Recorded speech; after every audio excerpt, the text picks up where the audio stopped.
You are listening to the Adult Sabbath School lessons for the third quarter of 2022.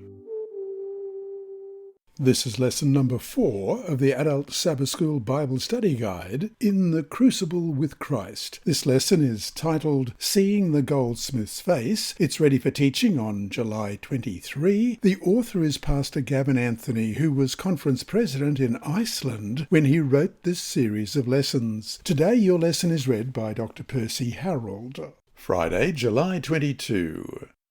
From the book Education, page 225, we read, "Character building is the most important work ever entrusted to human beings, and never before was its diligent study so important as now. Never was any previous generation called to meet issues so momentous. Never before were young men and young women confronted by perils so great as confront them today." And from the same author, from the January 16, 1896 edition of the Youth's Instructor, in the parable, the foolish virgins are represented as begging for oil and failing to receive it at their request. This is symbolic of those who have not prepared themselves by developing a character to stand in a time of crisis. It is as if they should go to their neighbours and say, "Give me your character, or I shall be lost." Those that were wise could not impart their oil to the flickering lamps of the foolish virgins. Character is not transferable. It is not to be bought or sold. It is to be acquired. The Lord has given to every individual an opportunity to obtain a righteous character through the hours of probation, but he has not provided a way by which one human agent may impart to another the character which he has developed by going through hard experiences, by learning lessons from the great teacher, so that he can manifest patience under trial and exercise faith, so that he can remove mountains of impossibility. And that brings us to our 4 discussion questions this week. 1. What does character building mean? How can you do this?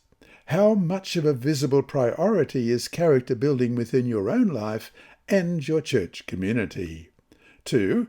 Thursday's study talked about the important role of community in the life of the Christian. How well does your local church function as the body of Christ? How well do you represent the Lord as a community? As a class, talk about what you can do to improve. 3. As a class, talk about the question of why character building is important, even though we are saved by faith alone in Jesus. Since his righteousness and his perfect character are what save us, then why do we need to develop character? And 4. Helen Keller, who was both blind and deaf, wrote, "Character cannot be developed in ease and quiet. Only through experience of trial and suffering can the soul be strengthened, vision cleared, ambition inspired, and success achieved." And that's from volume 17 of Leadership number 4. Do you agree? Discuss the relationships between character, suffering, and the great controversy. Inside Story. Our mission story this week is a continuation of last week's and is again read by Sibylla. Thank you, Sibylla. Plotting with Spirits, Part 4 by Andrew McChesney. Months passed before Mother and Junior learned why Father had abandoned them for 2 months and lived in the Candomblé temple in Manaus, Brazil. It was because Junior wanted to become a Seventh-day Adventist.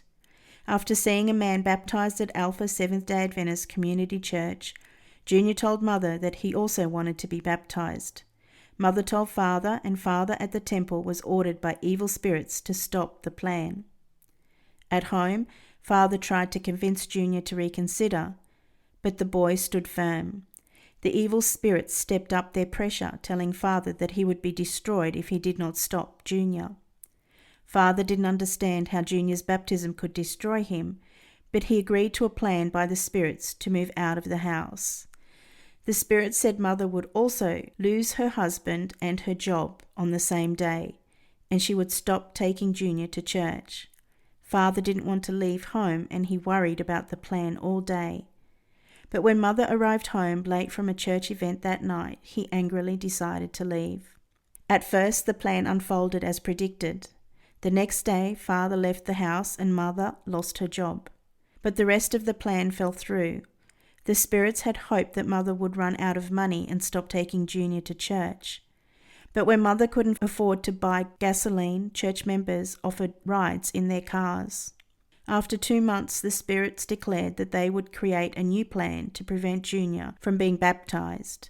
They told Father to return home. Meanwhile, Junior had started Bible studies in preparation for baptism. He joined Pathfinders, participated in the church music program, and helped operate the church's sound system.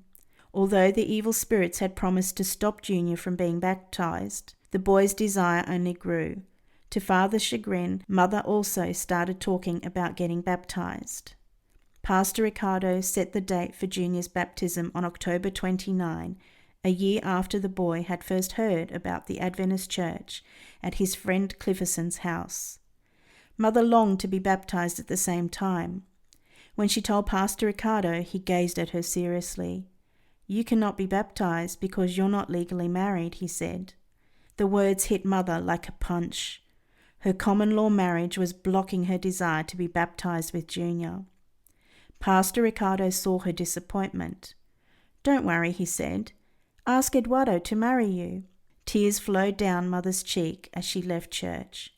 She doubted Father would agree, but she sought him out. "I have a question. No matter how you answer, our relationship won't change. Will you marry me?"